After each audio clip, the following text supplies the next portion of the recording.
Chapter 4, My First Day at Lake Worth Beach. My second day in Lake Worth was going to be one to remember. I was about to be introduced to the Atlantic Ocean.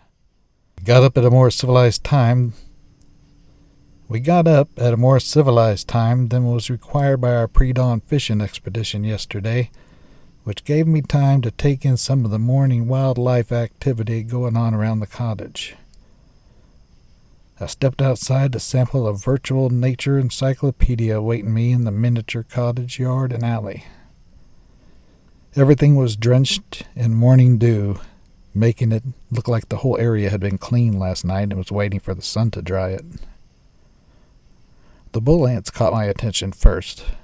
They were 3 times larger than any ant I had encountered in Kentucky. The eyes of the bull ant are visible, giving them the appearance of having a higher intelligence level and personality to me, which took them off the automatic kill list if found in the house. I killed one once and witnessed a horrifying death scene, its body writhing in agony. It bothered me to have to kill anything, but if I saw a line of ants in the kitchen, my fingertip would become a fast-flying bomber, taking out the line before any are alerted so that none would be able to scramble for cover. I once tried an alternative to the no-escape strategy, as they kept sending more and more scavenging expeditions. I started allowing 2 or 3 to get away, in hopes that they would warn the remaining ant nation of the horrors from above they had witnessed and narrowly escaped. This would no doubt spur a decision to target safer foraging areas. Mom called for me to get in the wagon, ending my exploration for now. I had no real anticipation about going, as this was a mystery trip for me. I couldn't imagine anything better than what I was surrounded by right then. Everything was bright and pastel-colored and beckoned to be interacted with. I got into the back seat on the right side of the very experienced station wagon, pulling the door closed with a force necessary to secure the main hatch of an old World War II submarine. The bulk and weight of the door, coupled with its slight misalignment, necessitated it. I had learned that from yesterday's fishing trip. Mom and Grandma got in the wagon as Grandpa did a final check of the morning beach provisions. He got in the vehicle, made sure everyone was settled, checked his mirrors, and turned the ignition key. The old green Plymouth shuddered to life. Grandpa let it idle long enough to ensure all moving parts were getting their fair share of oil interaction. He backed slowly out of the shell rock parking spot beside the cottage. The constant crunching of the small shells and shell fragments under the tires made it feel as if we were running over eyeglasses and wristwatches. An occasional shell would attempt to withstand the pressure, only to be snapped with such a force that it resonated against the tire, creating an amplified finger-thump balloon sound, making me suspect that it may have breached the tread. We took the same route as yesterday, north up the alley to Lake Avenue, then a straight shot due east. The big wagon chugged across the Lake Worth Bridge to the sandy wonderland known as Lake Worth Beach. I craned my head out of the rear passenger window as we made our way up the last small hill to the beach parking area. I had not seen such a sight in all my 6 years on the planet. I couldn't get over the fact that there was no visible land on the other side of this epic-sized pond that lay before me. Grandpa pulled into the slanted parking spot closest to the boardwalk area. The boardwalk was a street curb level area directly across from the Lake Worth Casino building. There were pavilion-shaded benches that overlooked the main section of the beach, with unshaded seating available on the north half of the railed ocean lookout.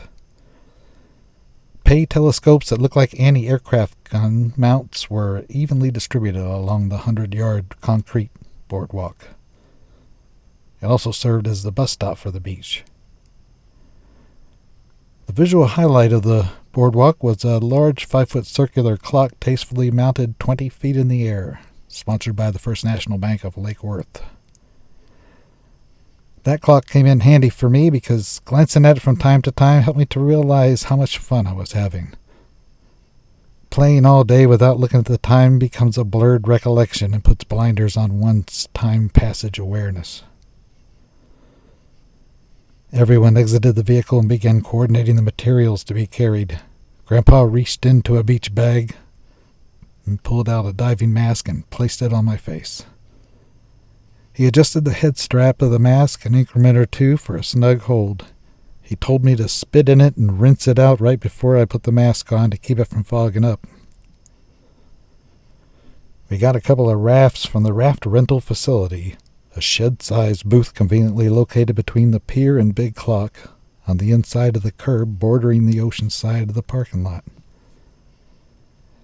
It had the classic look of a surf shack from a 60s beach movie.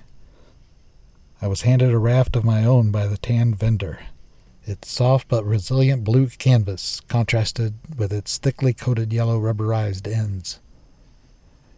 Grandpa didn't come with us as he opted to spend his time on the pier. He was quite a social guy around fellow fishermen and was a walking billboard for Donnie's Bait and Tackle Shop, his part-time workplace. I can imagine him walking into the main pier entrance to chew the fat with the pier master, trading the latest stories, jokes, and notable fish caught, while he sold bait, tackle, and pier passes. He would then get a cup of coffee at the pier diner, shooting the breeze with the staff. A slow-motion stroll of the pier would follow with several rail-leaning stops to ponder and reflect. I imagine him striking up a conversation with most any fisherman that gave him a greeting. He knew he had time to pass. I noticed a dead ghost crab, a creature already with a visual head start on looking that way when alive. Its light, translucent color was an effective camouflaging tool.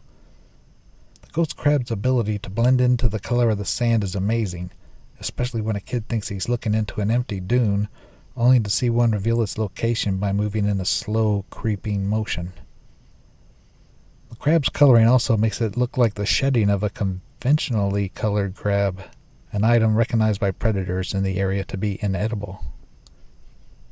We sat everything down and laid out a large sheet, making sure that no edges were exposed for an errant breeze to shoot under and disrupt our cotton oasis in the sand. The 2 unfolded lawn chairs and an umbrella for shade completed the layout. We walked to the shore, each of us acclimating ourselves to the slightly cooler water at our own pace. The last 10 yards of shore and the first 10 yards of water was the perfect playground for this 6-year-old first-time visitor. I was on top of everything observation-wise. I had never seen such a world. The wind was non-existent and the water was as calm as an empty fish bowl. I walked into the water until I was waist high. Looking down, I could see my feet clearly and undistorted. The ocean was breathing softly and slowly, reminding me that it was a massive living entity, keeping me humble and appreciative of it being there. I waded back to the beach, grabbed the mask, and returned to the water.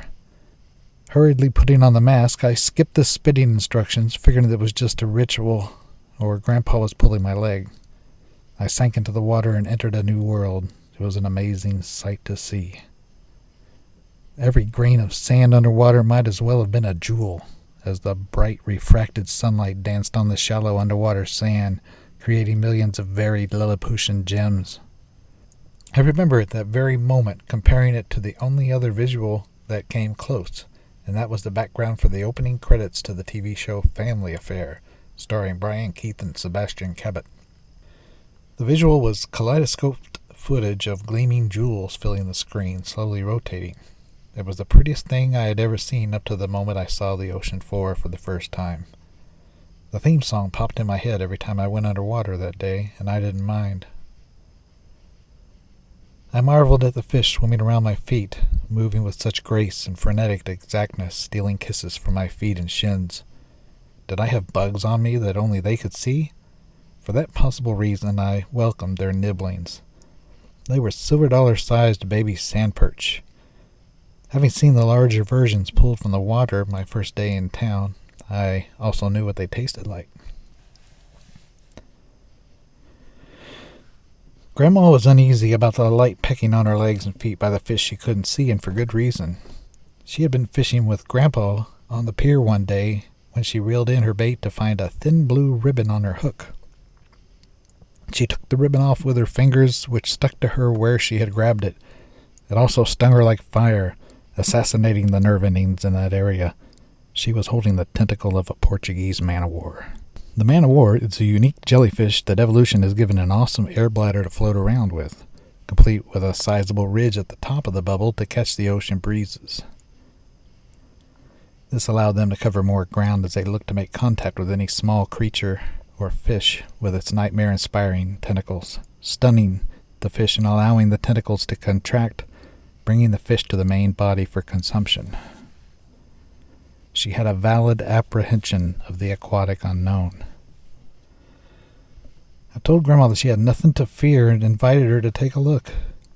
She put on a dive mask and for the first time in her life bent over far enough to allow the front of the mask to penetrate the surface of the water, to give her a glass bottom boat view of the small sand perch welcoming her to the sea. She was delighted, saying nothing more of it as she continued wading in slow motion. The classic moment of the day came in the form of a perfectly timed 5-foot wave. Grandma was facing the shore with her arms and upper body draped over a sideways raft with not a care in the world, when a lone swell of water lifted her up on its crest, smoothly hurling her towards the shore faster than she was ready for. I heard Grandma making a roller coaster ride reaction sound and turned to watch the wave spiriting her towards the shore, depositing her 3 feet away from me with the smoothness of a chef sliding a pizza into an oven. She lay there in the same exact position that she was in the water 15 seconds ago, still whooping, but now with a tone of relief and exhilaration. I remember it being a group effort to raise her from the compacted sand so as not to activate any potential hip discomfort. There was a large rope stretched between 2 embedded telephone pole sections, one firmly embedded 10 feet on the dry side of a high tide mark, and the other about 50 yards offshore. I ventured out just a little on it that first day, as the idea of being unable to stand and have my head above water was an initial phobia of mine. I was afraid of being swept out to sea.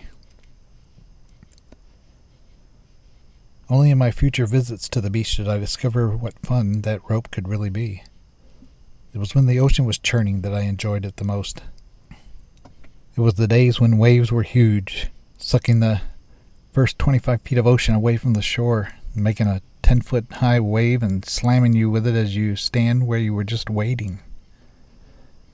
I felt like a buccaneer in an old movie, battling the raging tempest on the deck of a clipper ship, holding on for dear life as each brutal wave delivered the backhand of Poseidon, often being swept off the rope in the deck of the ship, leaving me at the mercy of the churning waters.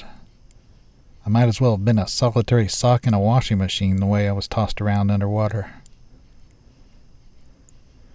The lateral current along the shore was unusually strong during rough seas, dragging me down the beach at about 5 miles per hour. My best strategy to get back to the rope was to accept the influence of the sideways current on my lateral position and make my way to the shore as it occurred. I also learned the trick of ducking the waves that were either too big to challenge or came when I wasn't in position to take the impact. The feeling of dodging something of such a force gave me the sense of having averted potential disaster. I felt my self-confidence as a kid flexing its muscle with every successful withstanding of an angry wall of water. I was harvesting the same exhilaration that every whitewater rafter and thrill-seeker pursues. If I were the mayor of Lake Worth, I would find out who had the idea to install this endless source of aquatic elation and replace the pole on the shore with a statue of their likeness. They would be holding the end of the rope in the hand of their extended left arm, pointing towards the water while looking back at the shore, beckoning with the other arm for all to come and enjoy the beach of Lake Worth. We only stayed a couple of hours as the sun was shining and things were heating up. We gathered our gear and made our way towards the showering station by the Raft Rental shack. The rafts were rinsed off and returned as the rest of the gear was getting the sand washed off of it.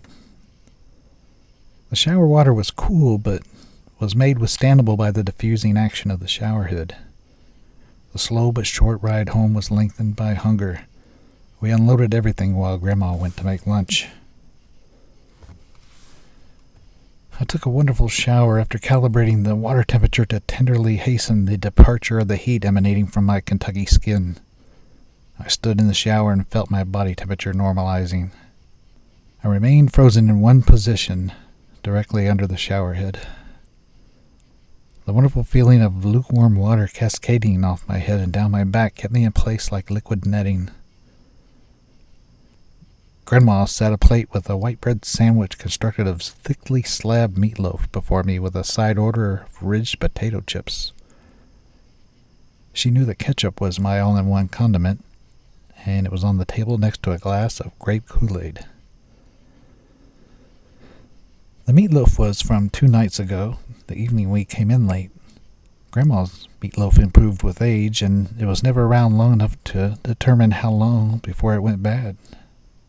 It was so good that it would usually be gone by the next supper time.